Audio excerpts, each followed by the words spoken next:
Hey Bia, I was wondering how your teaching path started. After the shift happened, was there a time of quietness for you, or were some people around you already who were opening to the subject and the teaching just started shortly after this? Lots of love. Well, like most story, Bia, it's quite a dramatic one. Um, so, my partner chucked me out. He was also my teacher, and he chucked me out. He told me that he no longer wanted me to live with him anymore, or no longer wanted to be together. He didn't actually say live, but no longer wanted to be together. And I left to go to Bali, and when I was in Bali, I had this huge awakening. So after that, I went to Bali with this really, like, I'd lived in Australia for 3 years, and I'd built this whole life and with him and dogs, and yeah, it was really beautiful. And he'd been my teacher, and then he suddenly asked me to leave, and it was unexpected. It wasn't something that was building to it, it was unexpected. And it just felt like I was the same there or here. It was the same I am, the same presence, and it was really no difference. And there was pain coming up, like deep sadness about this life that I'd had, but at the same time it was no difference. Bali or Australia is the same. And also I had no idea what my future was going to entail. Like, I had been on this path of creating this life with Roger, and then suddenly I had no idea. So it was like I didn't know what the future would be. I didn't know what would happen, but also it was the same I am. There was nothing to worry about. And then this big awakening, massive awakening happened. And then me and Roger had planned it, so I had a period of time to leave.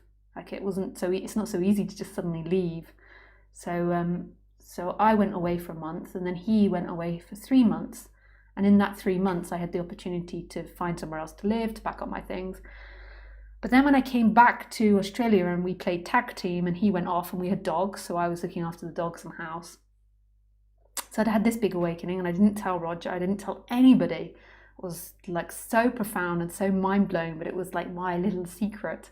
I think I tried to tell Roger and he didn't. And then I realized that it was impossible to tell anyone, so I gave up. And then I found myself a job working in a vegan cafe, and I started working there 3 days a week. And we were very good friends with our neighbours.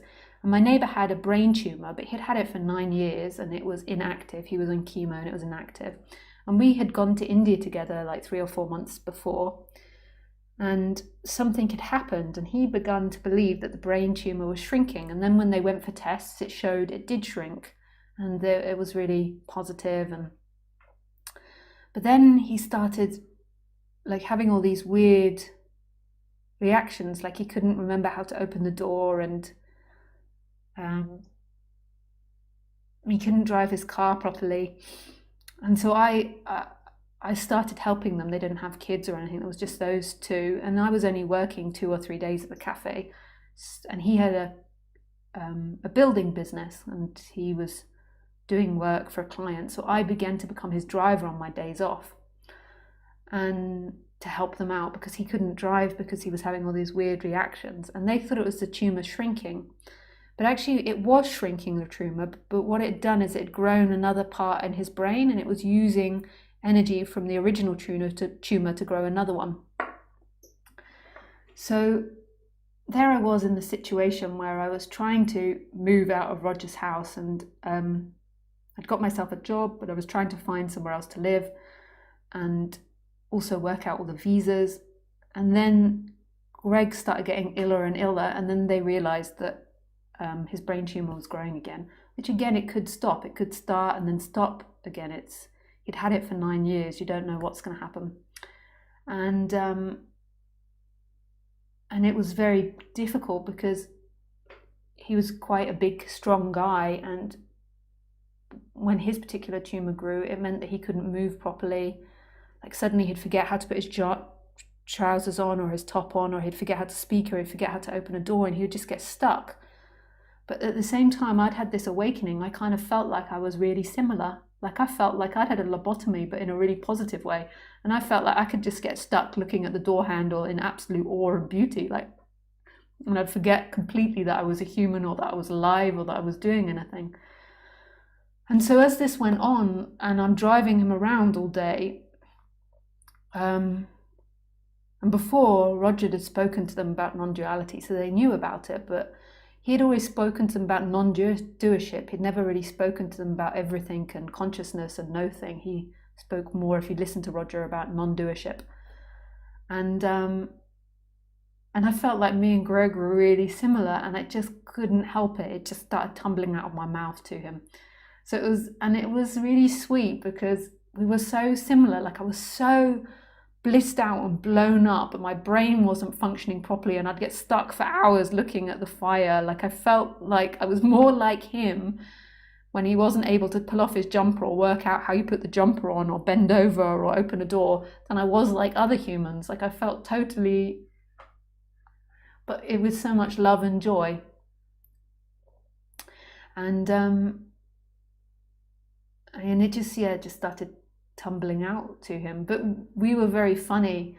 Like his wife, I think she was running a business as well, so it was quite crazy time, but she would ask us to do errands, and we'd have lists of errands to do, and we were absolute failures at doing this errands. Here was him with the brain tumor, so his body and mind weren't functioning properly, and here was me having had this awakening with my whole brain blown out as well. And I remember one time, this was incredibly funny, we went to pick up hay because they had lots of animals, and we went to pick up hay in his ute. He had a big van, ute they used to call it. We put the hay on the back, and then I drove off, and we were driving along, and I could see some commotion happening behind me, but I was in this big ute with loads of hay on top, and I just carried on, and I didn't really realise. And we got to the gates, and we opened the gates to their house. It was a massive house and gates, and we drove in, and then we're unloading the hay, and we didn't go and tell his wife that we're back. We're just unloading the hay, and we're giving it to the animals, and then we hear her screaming, and at the gate there was these people from the shop that were really angry of us because apparently we'd taken all this stuff and not paid for it and left.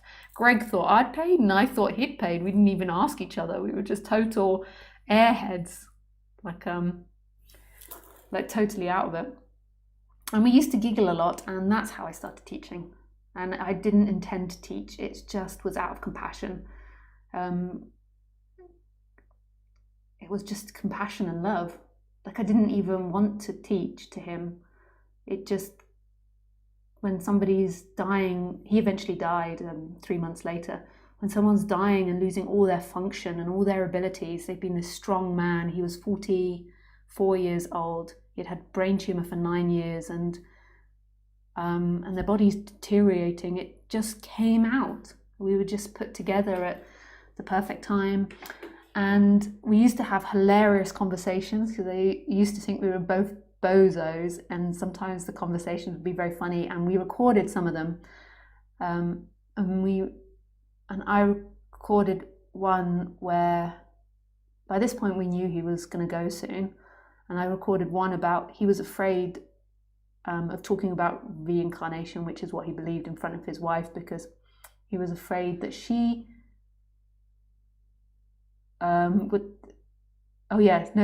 this was it. They were driving along, and she said to him, "What animal will you come back reincarnated as?" And his intuitive feeling was a rabbit. But then he felt afraid to tell her that it would be a rabbit, because in Australia there's lots of rabbits and kangaroos, and he'd be afraid that she would be driving along seeing rabbits squashed on the side of the road, and then she'd be thinking it was Greg and be traumatized all over again. So we recorded this conversation. I think I gave her some of them. And then he really encouraged me to put it on YouTube, which I did. And just like the first video that I put on YouTube just was saw by thousands and thousands of people. I didn't think I put it on YouTube, first of all. I think I put it on Facebook. I wasn't even a member of Facebook. I hadn't used Facebook in many years. And then that's how it started. And then for 3 years after that, I sort of did it, and then I also had the intention of not doing it. But there was another intention of doing something else completely. But I kept getting invited and people kept asking, and then I would do it, and then I would pull back. And I wanted to set up a dog walking company. And then I think it's maybe only recently that I've really surrendered to doing it. It's a funny thing speaking about this subject with people. I totally and utterly love it, but it's also a funny thing. Until you do it yourself, I can't quite explain to you the funny thing of it. It's I love it with all my heart speaking about it, but actually being a spiritual teacher is not something I want to be. But I love it. I love the act of it. I love it. It just tumbles out of my mouth so easily and freely to people. Yeah.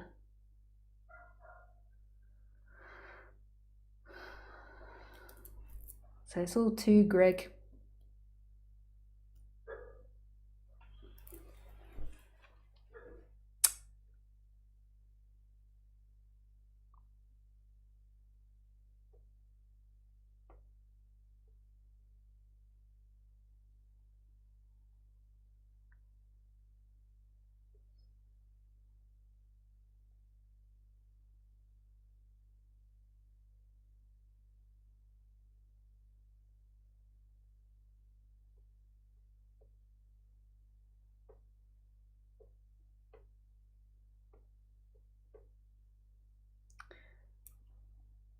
I haven't thought about that for a while.